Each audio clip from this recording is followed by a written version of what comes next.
All right, we're going to start the afternoon strong today. So first of all, I want to thank everyone again for coming, and I want to say what a great morning it was, and hope everybody enjoyed lunch as well. The afternoon sessions, like Todd mentioned, are really great. We've got great customers and user stories to talk about, starting with Sweetwater Sound. And joining me on stage, as you heard, is Jeff Ekblad from Sweetwater. He's the former VP of Marketing and the current VP of E-commerce at Sweetwater Sound. And I'd like to ask Jeff first to tell us a little bit more about his career in marketing and his journey to Sweetwater Sound in his current position. Cool. Hello, everyone. Jeff, nice to be here. Good to see everybody. It's always fun seeing all the people you know from Zoom in real life, like Manny, in 3D. So I've had a lifetime in the music industry. Grew up teaching guitar lessons and trying to play music. And it's, life in marketing versus a life in music. They have different pay scales and different reliability and income. Though one day I will be a music superstar. No, not really. Yeah, appreciate it. Yeah, thank you, Stan. Yeah, appreciate it. So, doing music things and worked at music retailers, and I also worked for music manufacturers. And so I'd actually been partnering with Sweetwater with the previous music manufacturers, had been competing against Sweetwater when I was in, at a place called Austin Bazaar.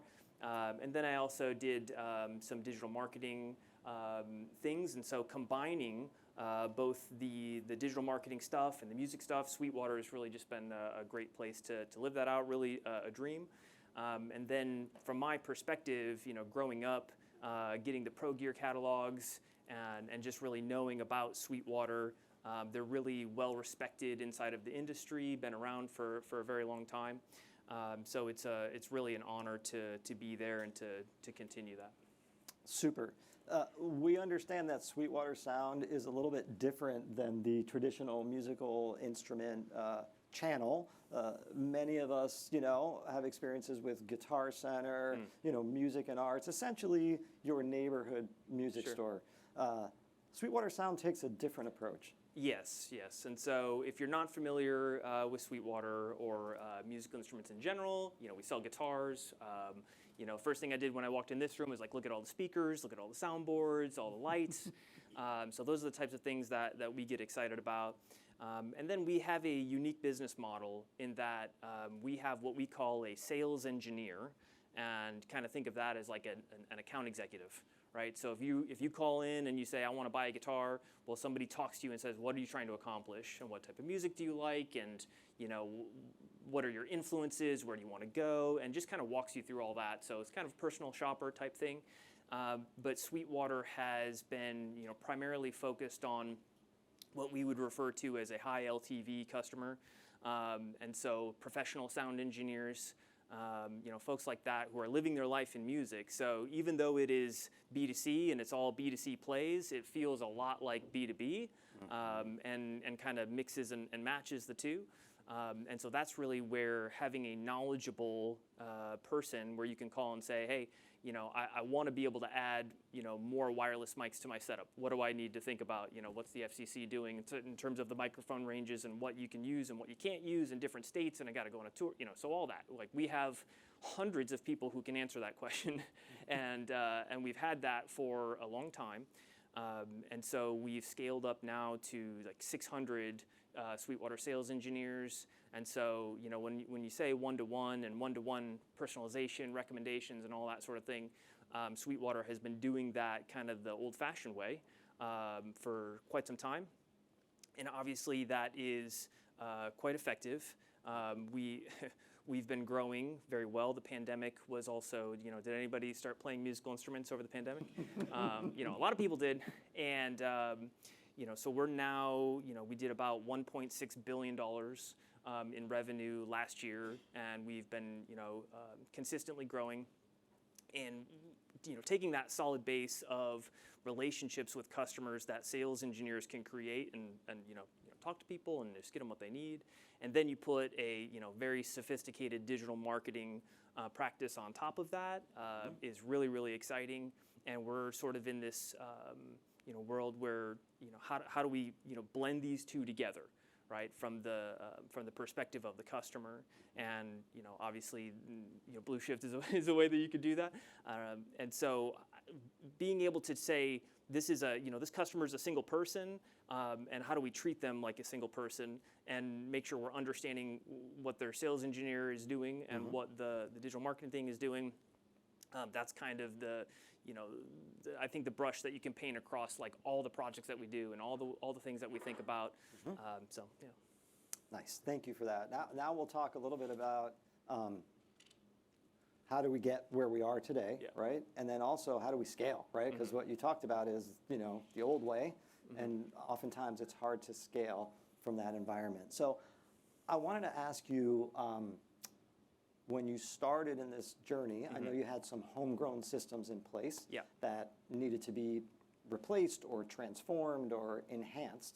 I think that's foundationally the beginning, but you had to make some really important decisions about what data you were going to make actionable within this new environment. Yeah, and so a little bit about the the technological side of Sweetwater. I would say it's a build first culture.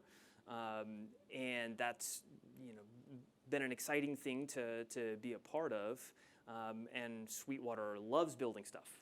We just love building stuff, and it's really fast sometimes.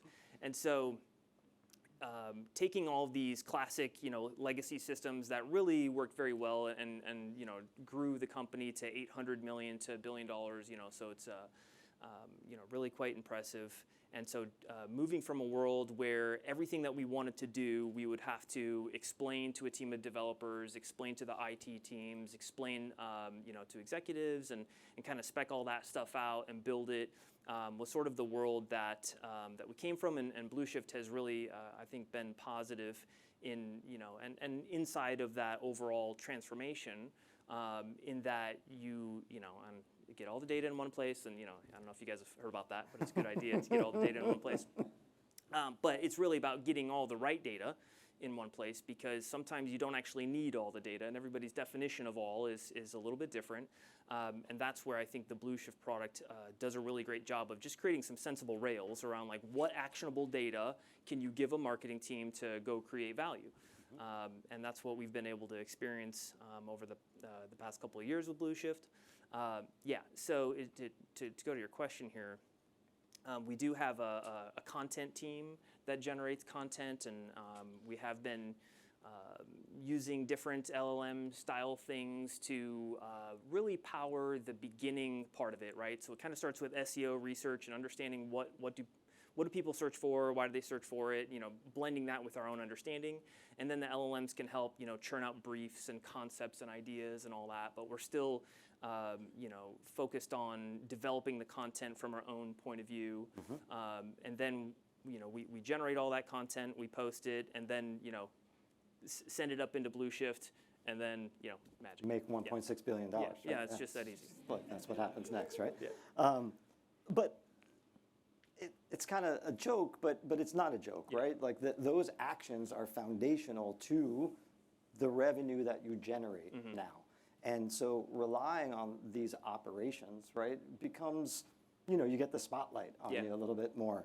And the spotlight goes on goals, right? And conversion and revenue is what you're after. So earlier today, we heard a lot about content and commerce.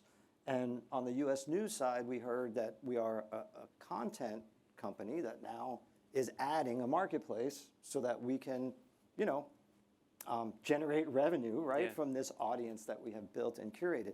Here, we're talking about a company that has been, on the opposite end of the funnel, right, and has always been about commerce, selling musical instruments, and now understanding that content is really pivotal to selling that, that product, that commercial element. Yep.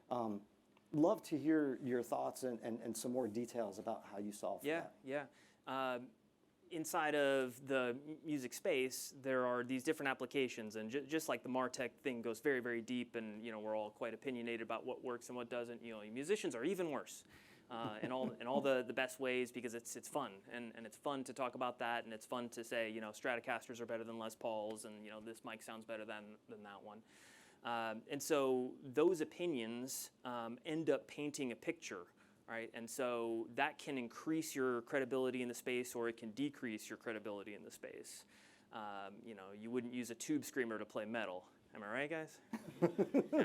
So like that means something to some people. And so saying things like that, just the power of content in shaping what a company is in the mind of the consumer is really just what the whole idea is there.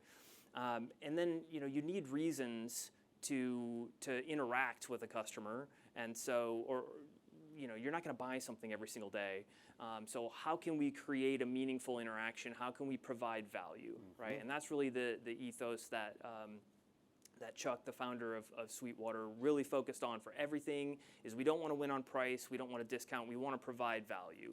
And so let's teach people how to create a sound system. Let's teach people how to set up their guitar. Let's make sure they know certain things before we ship it to them, right? And so we do things like pick up the phone and say, we saw that you ordered this and you ordered this, and they don't go together. And so maybe you want to think about this, and so little things like that, I think really make the difference. So inside of content, that's sort of the way that I think about those pieces of value, right? Where one, we're painting a picture of who we are, that we get it, and that we want to be your partner in that space, and then creating additional reasons for people to interact with us. We can push it out onto social. It's traffic generator. If you're doing SEO properly, you're also getting traffic from those types of things. If you've got great creative teams, then you're getting a lot of clicks from Instagram and all that sort of stuff. And then, of course, feeding inside of the email channel, right? And so, using Blue Shift to connect content and commerce, and so that, Manyam was talking about the LLM test, and so that was a very exciting thing to be able to push into. And the whole concept, on Sundays or Saturdays, we send out sort of our content email, where it's like, here's the cool stuff that we've posted, and that email is, we would say it's personalized to the user. And it is personalized to the user, because it sort of says, like, I identify myself as a live sound person, right? So like, okay, well, what kind of content should we send you? Well, probably live sound, right?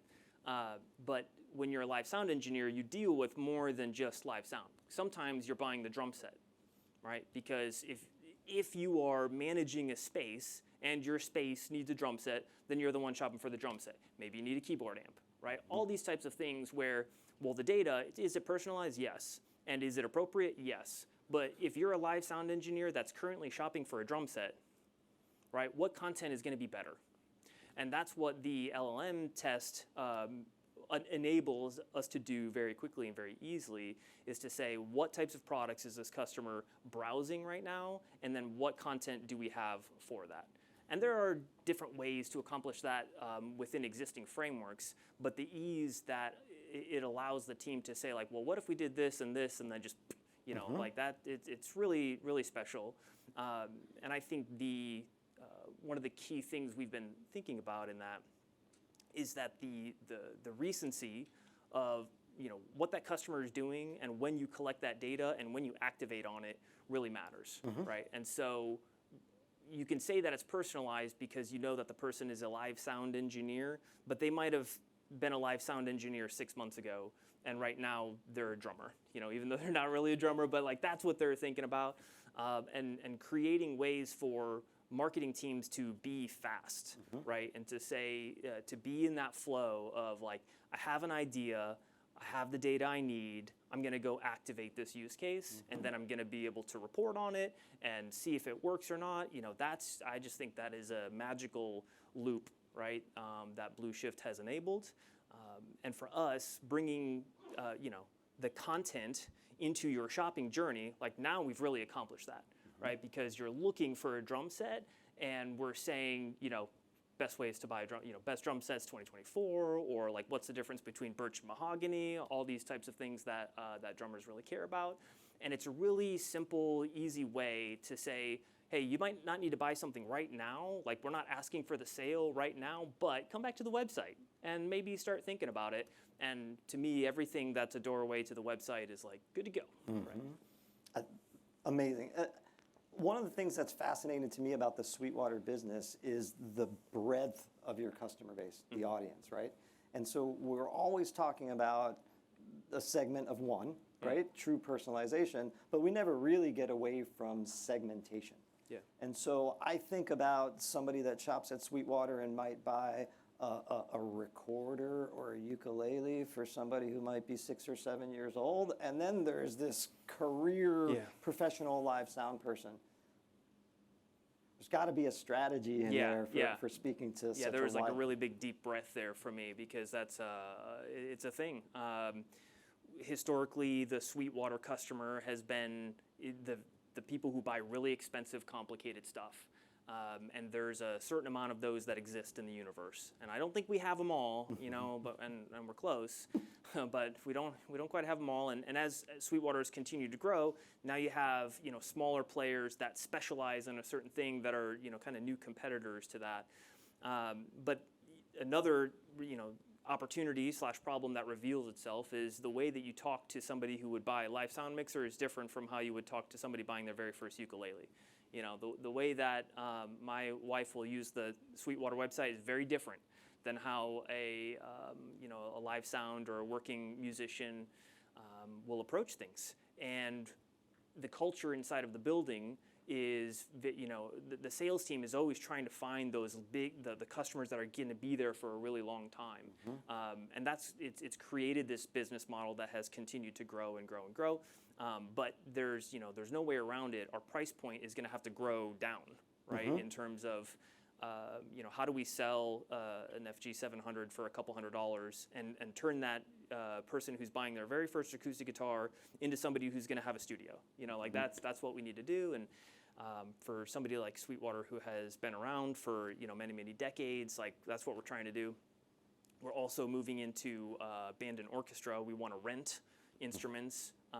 That's a whole other thing, right? Because you have parents who are like, I don't know, my teacher just gave me a thing. I need to go do whatever's on that sheet, and I don't know anything about any of this stuff, and I just want it solved. And so that's a exciting thing for us to be able to try and to help on. So yeah, how do you do that? And this concept of one-to-one personalization, I think, really shines. Right, because you would go and say you got a Monday email, and you're going to send an email on Monday, and you got a merchandising team that buys all the products, and then you got customers that get this, and so then you got a marketing team who's assigned to pull all this stuff together, and they're going to say, I want these 5 products in this email, and then they're going to go to merch, and they're going to be like, nope, those are not the best 5 products. Why? Because merch says so. They know the best, and they're truly our partners. And remember when we talked about music gear being opinionated, right? So that's a fun thing that we get to do. So for different reasons, the different groups inside the building have a valuable perspective that we want to hear that says this will position us well inside of the category. But the reality is, in that list, and we do have ways of trying to identify pro, and I'll get to that in a second. But generally speaking, we don't have every piece of data on every single customer that we would want. And so being able to personalize those recommendations just for those user groups is so much better than saying, hey, industry expert, what are the best 5 things? Even though everybody would absolutely agree that those are 5 great products to represent who we are. But for somebody who's trying to buy their first acoustic guitar, they're just less interested in the Quad Cortex that came out or anything like that. And so even though in some ways, that type of person who is not as familiar with our lane, right? Where it's like we know what a personalized recommendation does, and the fact that your email might be different from your email, and that's okay. But they just get their email, and they're like, holy cow, you gave me an acoustic guitar? Why would you do that? I'm more of a Quad Cortex person. But they're the acoustic guitar buyer who's constantly on the site browsing acoustic guitars. And so that's why we send you an acoustic guitar, because you're displaying the behaviors of the person. So I think a big part of it in my universe is teaching these concepts and helping explain that this is how we're able to best serve customers, right? And that our opinion is, of course, very valuable, but ultimately we're here to serve the customer. And when the customer is telling us what they're interested in, we need to react to that and give them what they're interested in to help them, to win the ability to do that over a long period of time. So I think education is kind of a big focus, right? Where we don't want to lose who we are as Sweetwater. We don't want to let go of that high LTV style sale, and like if we stop being that, then we're in trouble, And I've, to me, it's an honor that I get to be part of the team that is retaining that and then growing into that whole new set of customers. And of course now, I think with the age of data and AI and all that sort of stuff, it's possible in a very real way. And enabling that is mostly about internal stakeholders. Yeah. Yeah. And so clearly you have some ideas of next step, right? Yeah. Phase 2 and 3 down the line.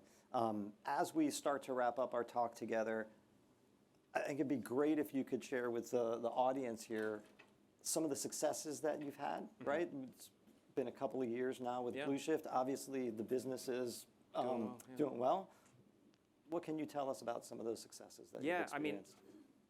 I think the thing that I'm most proud of is being able to enable that loop with the team, right? To set them up for success, give them the tool. Like what I love about Blue Shift is it's all the different things that you need in a way that the team can interact with, whether it's a recommendation or a segmentation, and it has just the right amount of stuff. And now with the stuff Sobek was showing on the insights, and so now you can do like just the right amount of reporting, right? Not everything, but just the right amount where you can really say, okay, what happened with this campaign? And speed is just so important because it creates momentum, right? And when a team has momentum and they're passionate about something and they have what they need to succeed, and you're able to say, here's the goal, go after it, like it just, the flywheel just starts spinning, right? So I kind of view it as Blue Shift is the thing that, if marketing is the flywheel of the company, then these types of things can enable a team to really feel that momentum.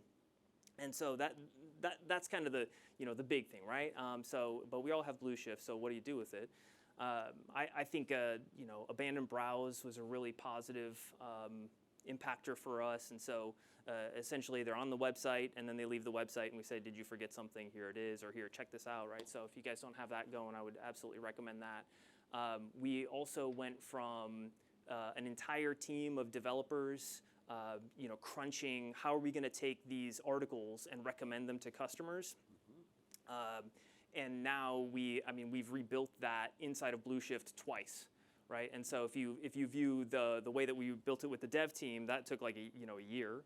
And the first time we did it in Blue Shift, we did it maybe a month, and then the LLM thing is like overnight, And so if you have your catalog in a way that has all the right data, and so we do, and so we're fortunate there. Where we've invested in content teams that can say this content is this and maps up to this type of person and maps up to this type of person, and that's sort of what what I guess I would say our V1 recommendations is about, is like hooking onto all that data and then allowing Blue Shift to do its thing. But where the LLM can really be interesting and a supercharge for any type of client that you don't have that, right? So maybe you just have the content itself, and then it looks and it kind of makes the right decision. So that's just another example of an everyday kind of project where it just gets faster and better. And so if you step back and just say, how do you make everything just a little bit better? That's kind of what I would say the overall win for Blue Shift has been. Wonderful, awesome, wins to share. One of the questions I was going to ask was, what could you share with folks who are trepidatious about stepping into the world of AI? You answer that with abandoned browse is some low-hanging fruit. How about some advice for some folks that are concerned about dipping their toe in the water? Yeah, I think it's the same way that I would think about talking to a merchant or an executive around why are these product recommendations in this email. It's like the computer is just going to do a better job. That's it, full stop. It's going to be better, right? Now, you get into this concept of like, well, on average, if everything is better, well, what about this one situation where we truly lost our credit? And it's like, yeah, that's tough, you know. But if you want more clicks and you want more revenue, I'll tell you what to do right now, you know, and go into it. So yeah, there are going to be some unique situations and some considerations and some do-betters, but to say that it doesn't exist in the previous framework is also simply not true, you know, because we're sending the wrong thing to so many other styles of customers. So I think, you know, focus on, you know, what benefits it can bring. And at the same time, I think this group of people and this style of person in this room, our job is to figure out what are the tools available to us and how can we use those tools to you know, hit goals and do great things. And right now, AI is, you know, is at the top of the list. So probably don't ignore it. There you go. Great stuff. All right, in closing, Sweetwater and Blue Shift have been partnering for around 2 years now. You talked a little bit about internal stakeholders, especially being, you know, one of the hurdles that you face, especially gaining momentum and going to market with speed and pace. Love to hear about your experience, you know, in this buy versus build scenario and the partnership with Blue Shift. Yeah, absolutely. I mean, that was that was kind of the big one, right? Like, why do we need to buy this? Can't we just build it? Like, we already built it. Like, well, I don't know. You know, it's not exactly the same. And the developers are an incredibly, you know, valuable piece of who we are. And it's all about differentiating work, right? And so are your developers working on things that differentiate you as a company? And if somebody else has already figured out how to deliver an email or you know, do a recommendation or you know, run a time clock, that's our classic example. We used to build our own time clock software, right? And so like when you got one thing on the roadmap that can make revenue and you got another thing that's like fix the time clock, like who wants to fix the time clock? So we got to find a way you know, to work on things that are going to differentiate who we are. And it's great because I feel like that's what we're doing now, right? So we still need the devs to get the data in there. We still need the devs to do things. And what's great about Blue Shift is it can scale up or down, right? You can have things that you know, build your own recommendations and you do it exactly just the way that you want it, and then you go put it on those profiles and you have it just the way you want. Great. And that can take as long as you want it to take. And in the meantime, you can put a tag on site, you can get your catalog going, and you can just go. Right, and you can do so much with those, you know, simple pieces, and then, you know, just having all the, you know, the assembly of the right tools for marketing to go, and then also to be able to, you know, do kind of, I don't want to call it necessarily the slow way, right, but to involve all the other teams and to use the full power of the dev teams that exist. And it's sort of that mindset that I think has caused us to be successful with Blue Shift, because it's about, you know, merging those two things. It doesn't have to be one or the other, right? It's not a battle where one person wins. It's a partnership where we can both get where we're trying to go. Love it. I think we're approaching an on-time arrival. Do we want to take a question or two? Earlier today we did. So any questions from anybody in the audience for Jeff? I have an easy one. Yeah. What does Sweetwater mean? Well, that's where Chuck's studio was next to. It was a river called the Sweetwater River. And so he said, nah, you know, Sweetwater. Love it. Did not know that. Yeah. Yes, sir. What kind of stuff are you doing in your catalog sort of? Yeah. What kind of stuff are you doing in your catalog sort of taxonomy to sort of try to solve that problem of products fitting different kinds of user profiles and things? Yeah, and so we have a catalog of products, and then we have on the users what we call a classify, which is a user attribute that says, are you a guitar, are you a guitar hobby, or are you a guitar pro, right? And so now we need to go through the long and arduous process of tagging the entire product catalog of, is this a pro, is this a hobby, right? And so maybe that's a job for AI, who knows? But that's a thing that we've long discussed, is once we know who that customer is.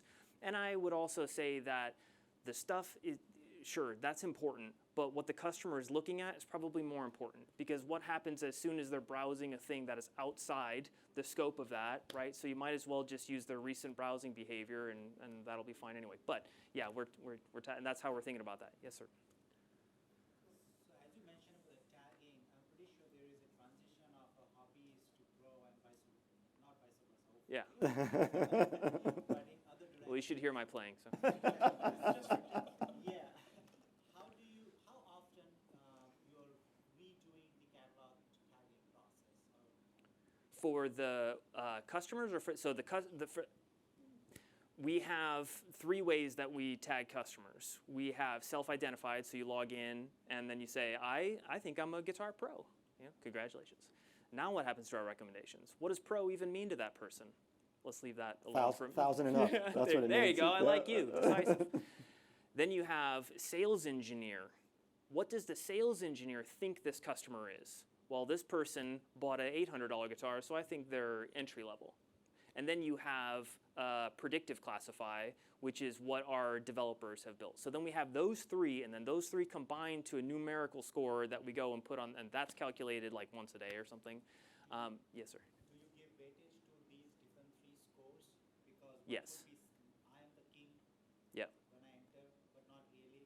Yeah. Whereas my browsing behavior and stuff is actually giving you the scores. Yes, that is a hotly discussed topic at what should win and for what reason, where we've got our opinions and then we have what we deployed. Thank you. Yeah. You were talking earlier about getting more content creation and creating some content to meet the users maybe where they are. Is more of your content geared towards the entry level user, whereas the pro user doesn't have much content?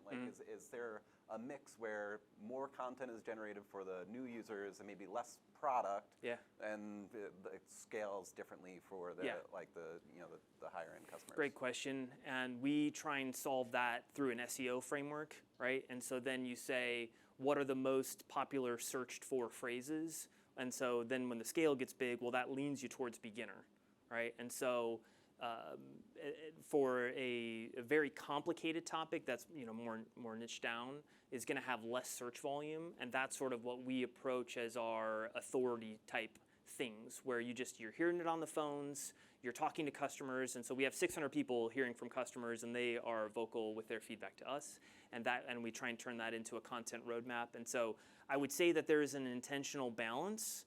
And then I think that SEO needs to lead the way, right? In terms of we want to get traffic to the site. We also need to make sure that the thing that we're generating content for is going to get any amount of interest, because we'll say there are these very specific topics that are really, really interesting, and then nobody reads them. So what do and then maybe you could argue that it was really great for that one person, but you're not going to run a test on that, and you're not going to be able to prove it. Right, so it's a bit of a balance, and I would say that that's where you got to use your gut a little bit, and that's where growing up, knowing Sweetwater and understanding kind of what Sweetwater stands for and all that sort of thing, you still have to make that content, even though your best practices mind is like, yes, but look at all this volume over here, we got to go after it, so that it's a thing that we wrestle with, but the answer is we try and balance it, and SEO usually wins.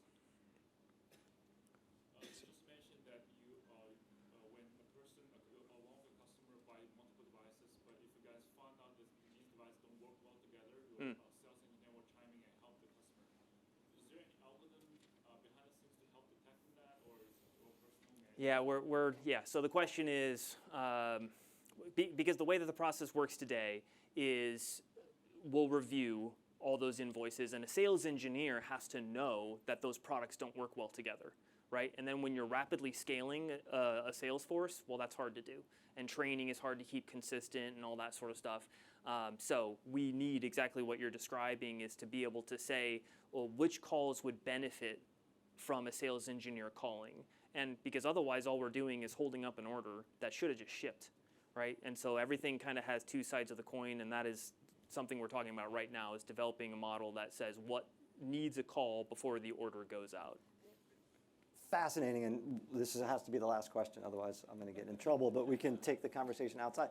The thing that's amazing to me is like music, especially rock music, has been about breaking the rules, right? And so like somebody wants to buy something that doesn't sound good together, why hold that up, right? Isn't that how innovation occurs There you in go, music? yeah. So anyway, Trying to hit goals here. yeah. So it's got to be a definitely don't break things. Yeah, It definitely yeah, don't work yeah. things. Non-compatible. Yeah. Awesome. Absolutely. I can't thank you enough. Yeah. I think we're all very lucky to be able to, share your insights and your company. So Great. thank Thanks, you so everyone. much, Jeff.